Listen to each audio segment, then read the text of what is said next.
gagawa?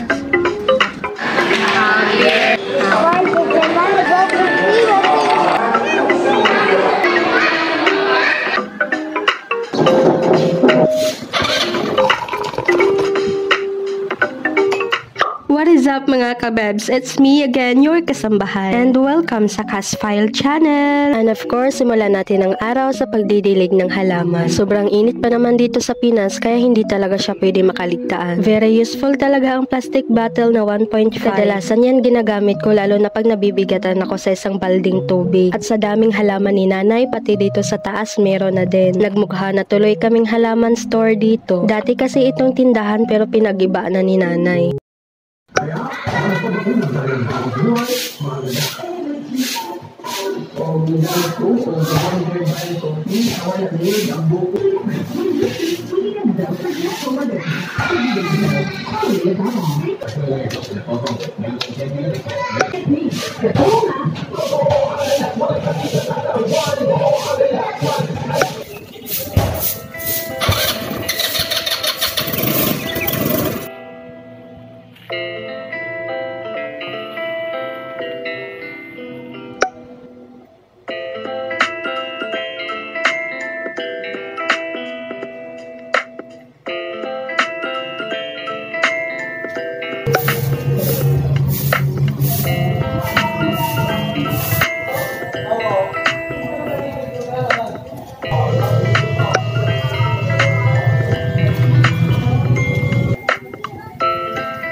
At pagkapasok ko sa loob ay sinimulan ko na agad ang panibagong task ngayong araw. At baka naman tayo ay dadalawin ni Taman. Ako naman, di mo talaga matatapos ang trabaho mo. And very obvious naman talaga na napilitan lang ako maglinis. Agoy ka. Murag ibati na akong kakapoy sig Tagalog ba, magbisaya daw ko. Pero mas gusto ko kasi na maintindihan ng buong universe kung anong pinagagawa ng babaeng to. Ay, apaka-uwi naman ng buong universe. Feeling sikat ang kabebs na ito. Obvious naman talaga na hindi pa ako nakapagkape. Kasi kahit maliit na lamesa lang nahirapan na akong buhatin. Run away with the broom broom. San ka punta to the cafe area? Sa totoo lang, gusto ko talaga yung malumanay na boses lang na kapag nagsasalita ako ay parang lullaby sa tenga. Pero nahihirapan na akong magpanggap mga kabebs. Ganito talaga ako magsalita. Alam nyo naman, pag Bisaya matitigas ang dila. At syempre, kasali na din sa routine ko ang magkape sa umaga. Na-miss ko talaga yung ganitong pan, yung nabibili lang sa tindahan. Matigas pero malinamnam, perfect talaga pang Paris ng kape mga kabebs. Tell me you're a Filipino without telling me you're a Filipino. O diba, sinong ganito magkape na isawsaw muna sa kape bago kainin? The Pipino is giving talaga. Nahirapan na naman ako sa pag-set up ng camera. Pero laban gihapon uy.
Bagoong ata ni.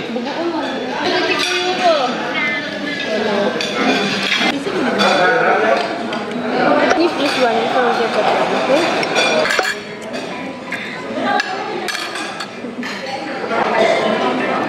No. What the heck? Or it's water? No, hindi. Okay.